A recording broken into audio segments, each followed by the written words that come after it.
Hey, welcome back as we proceed down the road to health and happiness, and we choose this time to go on the bicycle, our old bike, anything that would give us the two-wheeler or four-wheeler, anything we could do to get out. And I say as a kid, we really enjoyed those times out on the street riding bikes with friends, and now for me to now assess the situation through our guest here, Carlos Morales from the East Side Bike Club. We're getting a brand new take on how to appreciate bicycling. So, Carlos, thanks for coming to the show. Great to be here. Thank you for having me. And we're going to continue because you've got a lot to really to tell our community here about certain things that you've accomplished, and we also want to get into the current modern day bike rider or bicyclist, whatever the term may be, and to know the rules of the road. Great. And so let's start with that. Some of the things that you've accomplished in the 2 years, at least since you've taken over the leadership of the club. Fantastic. Like I mentioned earlier, when we started the club, we only had like eight people started up with me.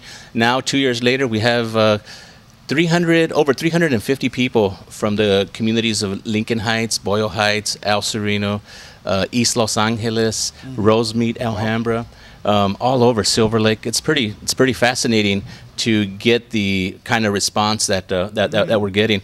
And one of the things that is very important for us as a bike club, as a community organization going out, is safety. Safety is number one for us. Like I mentioned earlier, we have two different rides, one in the daytime, one in the evening.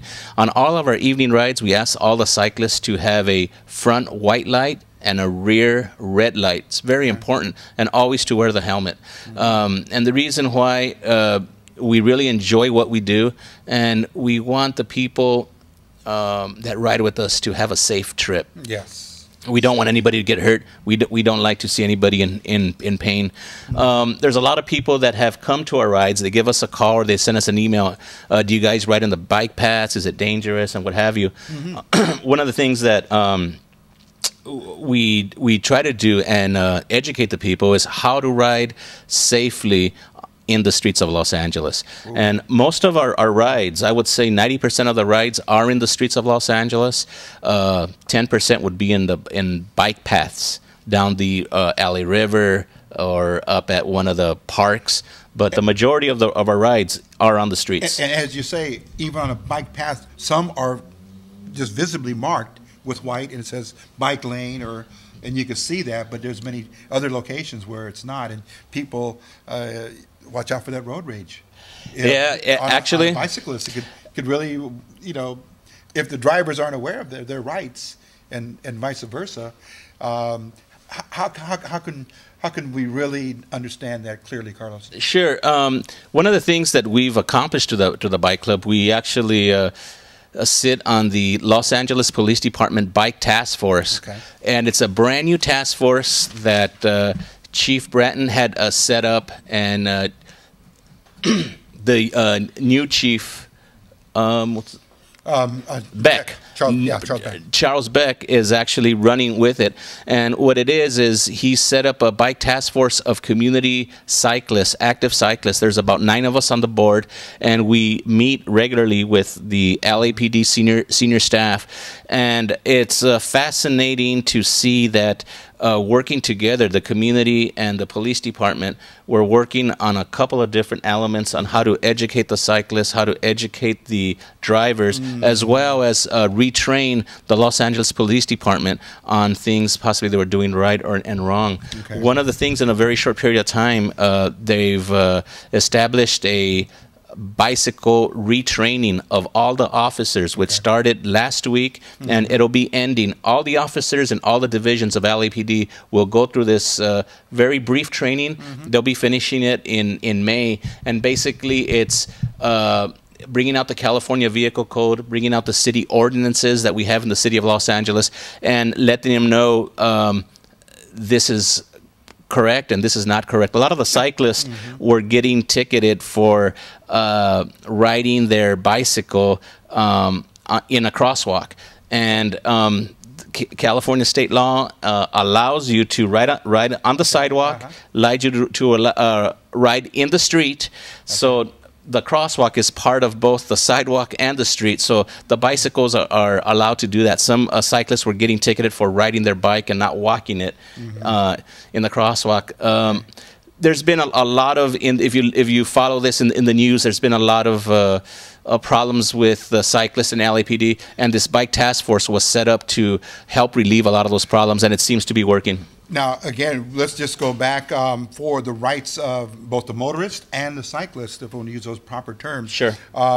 We must go back, I think, just recently, within the past 4 or 5 months, the big case that was finally settled, and the gentleman who was the motorist was in the wrong when he, I think in what I read was that he caused some grave harm to the bicyclists that were riding behind him. And so now that seems to have been like a milestone case. Definitely, it was a milestone case. A lot of times, cyclists that get hit and run, you hear it all the time. This particular case, it was a doctor from an emergency room, believe it or not. He got upset that there was some cyclist coming down a 2-lane highway, 1 lane in each direction, a lot of curves. He couldn't get around. There was nowhere for the cyclist to go. Okay. There was just an edge or a wall of a hill, and he basically sped up, went in front of the cyclist, and the cyclists are traveling 40, 50 miles an hour down this hill, and all of a sudden when he's in front, he slams on the brakes. The 2 cyclists they actually couldn't stop. They went through the rear windshield. One of the cyclists traveled through the rear windshield, and his head landed on his backrest, and he lost some teeth on the backrest. That's how bad the case was. And it was incredible to see that it was an emergency room doctor doing this. Anyway, if I could walk away with sharing some information, please, cyclists and motorists out there, please be aware that the California Vehicle Code allows cyclists to be in the right lane. We don't have to be in the gutter. Right. It's very dangerous. You have access to be in the right lane. You also have the right to ride on a sidewalk unless it's posted. If it's posted, no skateboards, no sidewalks. If you're going to get there, you're going to get a ticket. And they're posted for a reason. There might be a lot of pedestrian traffic. There might be a lot of businesses that open doors. There's a lot of, it's again back to safety.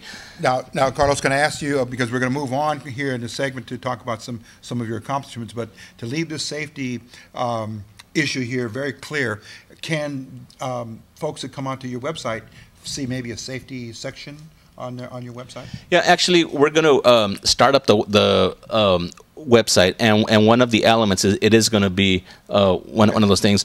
Right now, if you wanted to get information on us and what we're doing, besides the Twitter and the Facebook, you could go to the MySpace / Eastside Bikes. There's a lot of information there. Okay. Now, let's wrap this segment up here, because time flies when we're really trying to educate and inform our community. And this is a very, very good case for our viewers to understand more about this sport and this activity. But you have made some very nice accomplishments. Let's talk about those. One of the things that we did to, again, going back to safety, there are a lot of hit and runs, and now the news media and I think motorists are starting to realize how many of these happen. More and more people are covering it. And what we do is we created a ghost bike. A ghost bike, basically, when a cyclist gets hit and killed, the tradition in the cycling community is we get a bicycle, we paint it entirely white, the rims, the seat posts, the seat, everything, and basically you chain it up next to the closest to the nearest post or fence where the accident tragically happened. Wonderful. So what we did this year for the Dia de los Muertos, we took on a ghost bike, a very big one, and we did a tour around the city with it, and a lot of the Dia de los Muertos events got a lot of exposure and brought a lot of awareness to the to the folks out there. Another big highlight that came out in The Voice, the weekly newspaper, was your cancer ride with the LAPD. Yes, one of our friends, our cyclist, one of the first guys that started riding with us, he passed away a couple of months ago due to cancer, and LAPD produced ride to arrest cancer. So a lot of us from the bike club got together and we rode in his honor. It was beautiful. In honor of Felipe Valenzuela. And That's correct. again, this is in The Voice, this edition of the weekly newspaper. We're going to take a quick break again. Carlos, come back for our third and final segment here on EastLASportsScene.com. Very good. Okay. Thank you. We'll be right back.